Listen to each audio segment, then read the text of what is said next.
Alas Purwo merupakan salah satu tempat yang sangat kental dengan cerita mistisnya. Begitu banyak mitos dan cerita rakyat yang menggambarkan kesakralan Alas Purwo.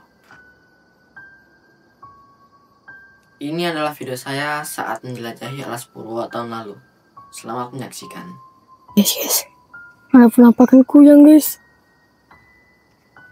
Itu enggak, itu kepala itu kelihatan di kepala itu daun ya guys, bukan hantu. Dikit-dikit hantu terus.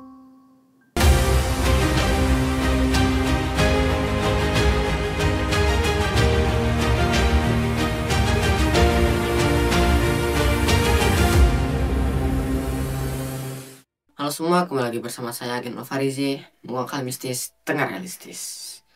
Banyak ya teman-teman yang request ke saya ingin mendatangi tempat Alas Purwo. Sebenarnya saya sudah datang tuh ke Alas Purwo tahun lalu. Cuman karena ada sedikit masalah pada mic saya, akhirnya nggak saya upload.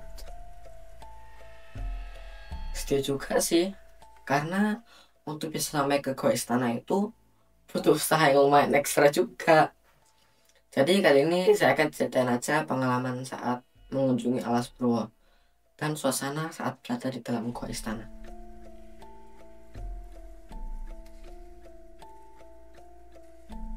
Sebelum lanjut, saya ingin menjawab beberapa pertanyaan yang cukup sering muncul di kolom komentar. Seperti, coba ke Alas Purwo, coba ke tempat ini, ke tempat itu. Pernyataan ini diajukan karena dia merasa kalau saya datang ke Alas Purwo atau tempat lain-lainnya, dia berpikir bahwa saya pasti akan ketemu hantu. Ini adalah salah satu contoh bahwa seringkali kita hanya kritis pada hal yang bertentangan dengan pendapat kita, tapi nggak kritis pada pendapat kita sendiri. Kenapa hal ini nggak diajukan pada dirinya sendiri? Misalnya, emang hantu cuma ada di Alas Purwo. Di konten-konten mistis, dimana aja mereka ambil video hantunya selalu muncul. Giliran saya nggak nemu hantu malah disuruh ke Alas Purwo. Aduh. Dan kami juga udah banyak juga datang ke tempat yang katanya dianggap angker. Udah niat pengen ketemu hantunya, udah nantangin hantunya, cuman hantunya nggak muncul-muncul tuh. Nggak malu apa dipermalukan bocil. Ada juga salah satu komen yang sering muncul itu, ah bawa rombongan, coba sendiri, coba nggak bawa senter. Anehnya ya, saat di konten-konten lain banyak orang rombongan, bahkan orang dewasa, pas ketemu hantunya mereka nggak komen, mereka justru menganggap itu keren. Dan bocil disuruh sendiri. Aduh, padahal saya ini bocil loh. Emang hantunya takut sama ayah saya gitu. Ya lagi-lagi jawaban yang paling memungkinkan ya karena memang gak ada hantu itu. Oke, kita lanjut explore Alas Purwonya. Alas Purwo dipercaya dihuni banyak makhluk halus, sehingga tempat ini dikenal sebagai hutan paling angker di Pulau Jawa. Konon tempat ini menjadi salah satu tempat paling favorit untuk bertapa dan bersemedi. Guys, kita sudah berjalan cukup lama dari tadi guys, udah berkeringat nih.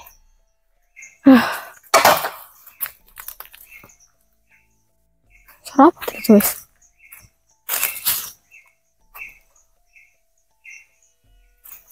Apa gitu ya? Kayaknya biji dari pohon dari kayaknya ya. Pokoknya bukan apa-apa lah. Perjalanan menuju Goa Istana ini kami tempuh sekitar 1 jam perjalanan dari pos terakhir. Ya seperti kalian lihat, kondisi jalannya masih tanah berbatu. Di sepanjang perjalanan dipenuhi banyak pohon-pohon bambu, dan juga terlihat banyak pohon-pohon besar yang katanya dipercaya banyak hantunya.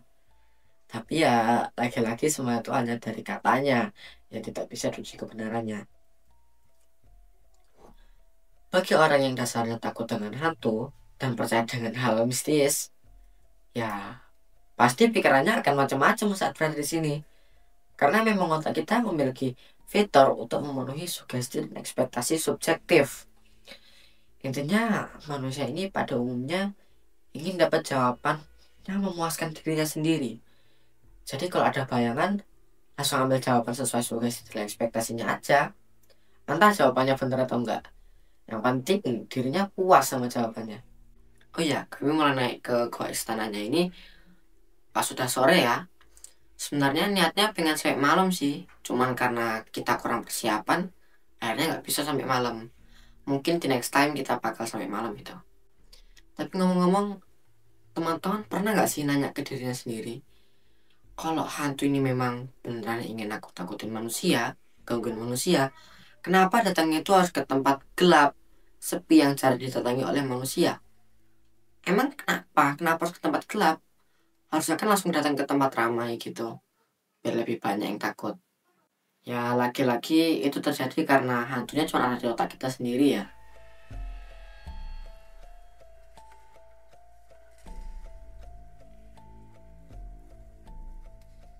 Setelah menempuh kurang lebih 1 jam perjalanan dengan jalan kaki, akhirnya kami tiba di pintu masuk gua istana. Kesan pertama melihat tempat ini, saya cukup terkesan ya. Tempatnya asli keren banget.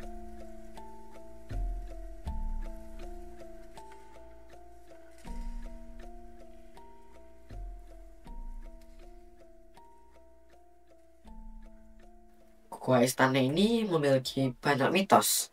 Salah satunya adalah kerajaan Nyi Roro Kidul. Karena anggapan masyarakat, bebatuan yang membentuk gua ini tersusun dari batu karang yang dulunya berada di bawah laut.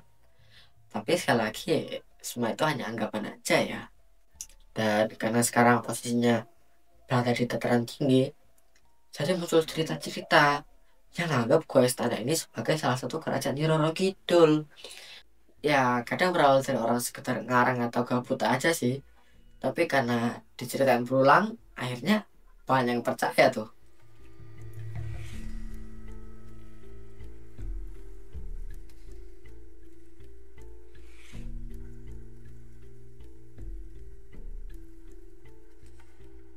Sekarang sudah 2025.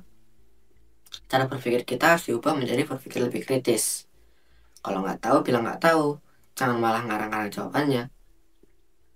Dan cari tahu dulu penjelasannya yang logis dan rasionalnya. Itulah yang mendasari saya kenapa saya suka mencari informasi yang berdasarkan ilmu pengetahuan.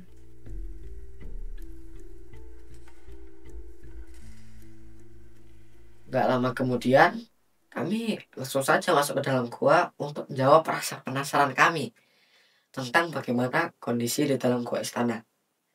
Dan sayangnya, baru aja masuk ke dalam, kami merasa cukup kecewa. Bukan cukup kecewa sih, kecewa banget. Sedih dan gak nyaman berada di dalam. Kenapa? Karena baru aja masuk ke dalam, tempatnya kami bayangin sangat indah sebagai karya seni alam, kini jadi kotor.